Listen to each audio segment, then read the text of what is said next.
we think the fastest, cheapest, cleanest solution is by squeezing more out of existing grid infrastructure. And the core insight here is that the grid gets constrained only rarely and for very few hours. So our co-founders at Stanford published this paper that you might have seen, where we've shown that across the Western US, that's where the study started, even the most congested utilities have their grids running at between 19 to 35%.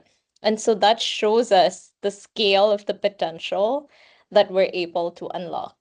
And our hypothesis is if the grid is running at 30% utilization, and we can double the grid without building any new infrastructure, that's 300 gigawatts that we can unlock to power the AI revolution.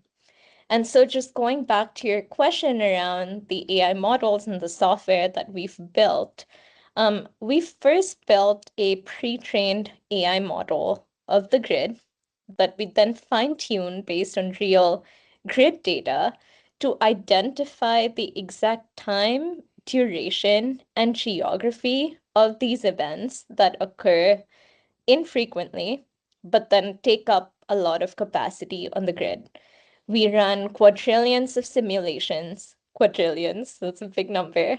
And that's only possible with the compute and the sophistication of AI models that's available today that allow us to see for every hour of every year, over 10 years, under every scenario, what happens and what we can do to overcome those constraints. And so we've built the GridCARE Energize platform as an end-to-end AI native data center activation and operations platform to specifically address these constraints that happen on the grid infrequently and free up, or as we call it, activate a lot of capacity that's lying latent on the grid.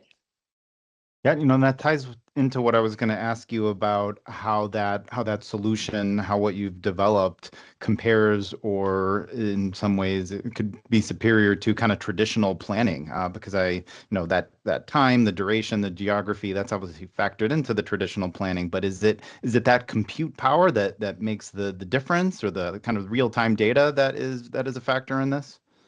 Yeah, it's kind of all of the above. And I don't want to say anything bad about the planners because honestly, they have a really tough job. Their job is to keep the lights on. When the lights go off, everybody gets upset. And their job is also to continue to keep rates low for ratepayers, by making sure that we're harnessing the grid appropriately while keeping it safe and reliable. I would say that it is primarily the advances in compute and technology that have allowed us to look at the grid in a way that just wasn't possible before.